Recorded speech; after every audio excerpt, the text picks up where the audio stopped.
majtën zgjedhjet e para për komunale mas lufte, gjë që i fitovi BDI-ja dhe fitovi zoti Zet Mexhiti atëherë. Zoti Dhalla, ju folët pak më lart për dorëheqje morale. E keni fjalën këtu për Ali Ahmetin që ka ardhur momenti ndoshta për t'u larguar, për të hapur krahun? Jo. Zoti Ali Ahmeti në dorë, realisht në dorë, për flasim për qendrën e Tetovës, Çajin, atje ku partia e tij kishte kandidat, se duhet t'i ndajnë Akin nga BDI-ja, domethënë Gostivari për shembull e ka Aleanca për shqiptarët. Dibrën e ka Aleanca për shqiptarët, Tearcën e ka pas Aleanca për shqiptarët, Strugën Aleanca për shqiptarët. BDI-ja ka pas Tetovën, Çajirin. Në këtë rast, në humbin e Tetovës është një rast interesant prej 5 vitesh. Kryetari i degës të komunës së Tetovës, të BDI-s, është dhe sekretari i përgjithshëm i partisë, dhe ai ka humbur 2 herë zgjedhjet në komunën e Tetovës dhe nuk ka dhënë dorëheqje. Po ashtu ka krijuar një klanin e vet ku ka përzën gardën e vjetër të BDI-s, ato babaxhanët që e njohin terrenin dhe kanë ecur dhe erdhën çuna 25 vjeçar, 30 vjeçar që e gjetën të gatshëm pasurinë në thojza kur themi dhe keq përdorën këtë besim. Prandaj ne kemi një fjalë të urtë popullore. 2 kunguj në një shqetull nuk mbahen. Pra në këtë rast Faton Ahmeti nga Tetova, që është kryetari i degës BDI-s të Tetovës dhe sekretari i përgjithshëm i BDI-s dhe mori barrën përsipër që unë do ta fitoj Tetovën, duhet t'japi dorëheqjen. Por siç e thash, ai ka humbur 2 herë zgjedhje, duke qenë edhe kryetari i degës të Tetovës dhe sekretari i përgjithshëm i partisë, nuk ka dhënë dorëheqjen. Bile në qarqet këtu në Tetovë krahasohen si Lul Basha i Tetovës. Pra bën një krahasim me Lul Bashën e Shqipërisë që zoti Sali Berisha ja dha. PD dhe e ka ta ndisë ashtu siç e ka ta ndisi. Përveç Tetovës edhe Çajirit, pjesën tjetër ju thatë që i pat kandidatët Aleanca për shqiptarët e Taravarit në këtë rast. Pra, mund të themi që ai është humsi i madh apo është pjesa me selën këtu? Jo, pjesa me selën, për shembull, zoti Zjadin Sela ka pasur Strugën edhe Dibrën. Gjë që Dibrën e humb. Dim balotazh, nuk e dim për Strugën, mund dalin për balotazh. Ndërsa zoti Taravari ka pas Tearcën, gjë që duket që e ka humbur. Por ka Gostivari, gjë që është më e madhe, sepse Tearca është një komunë me 10.000 votues, ndërsa Gostivari është një komunë me rreth 70.000 apo 90.000 votues. Do të bëjmë këto krahasime.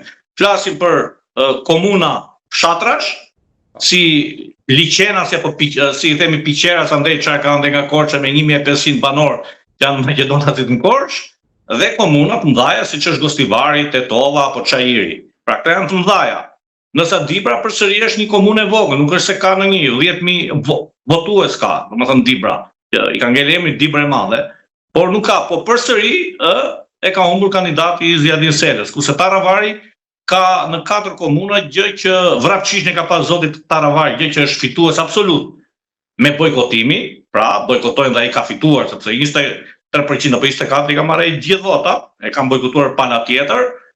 Ka pasur Tearcën që e humbi, Gostivari, ka dhe një komunë tjetër që për momentin kujtohet ku e ka kandidatin që mund ta fitojë. 4 komuna ka pas Sarajin. Sarajin e ka zoti Taravari që atje e ka fituar. Po, me këtë rezultat shuhen shpresat për ndryshime pra në qeveri për zgjedhjet parakohshme?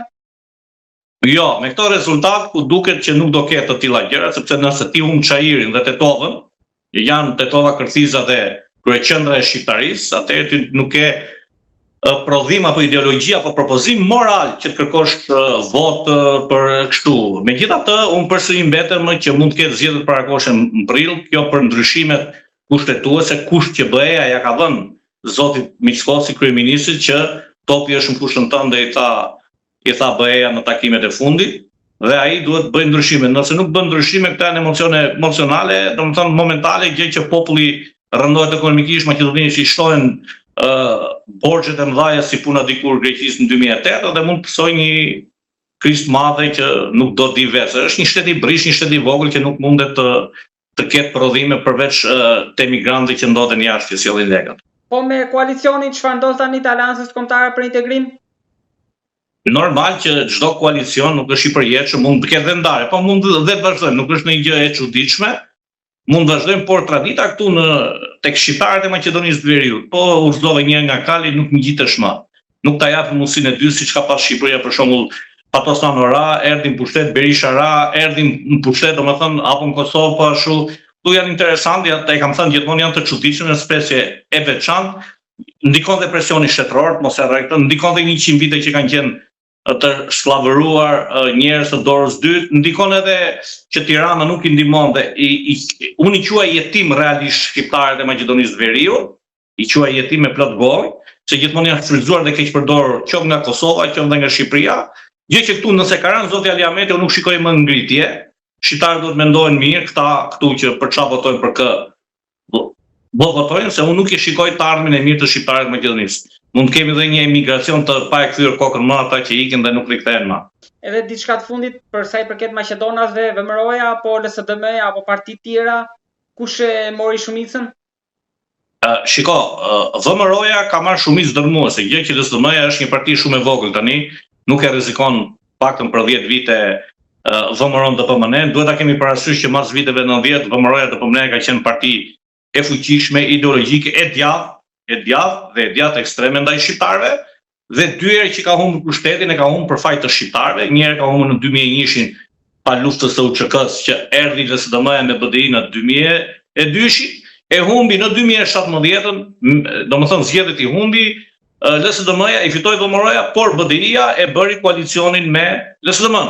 Po kështu dhe në 2020 apo 2021 e bëri fitoi BDI-ja, klani shqiptar e ndihmon LSDM-n. Pra VMRO-ja gjithmonë ka qenë fituese e zgjedhjeve në Maqedoninë e Veriut. Pra këtë herë ajo ka marrë dorën e fortë, do t'i godasi keq. Edhe BDI po dhe LSDM duke mos do kemi një demokraci të izoluar, gjë që Maqedonia është një zofë qore, as nuk e ka mendje njëri, qoftë SBA-ja apo qoftë BE-ja mendjen, mjafton që është në NATO. Nëse është në NATO është e sigurt si shtet, si kufi për ndërhyrje nga jashtë, nga brenda do i thonë bëni çka doni, gjinduni vetë. Ky është mendimi im. Zoti Valla, faleminderit shumë për këtë analizë të shpejtë. Faleminderit dhe juve, natën e mirë.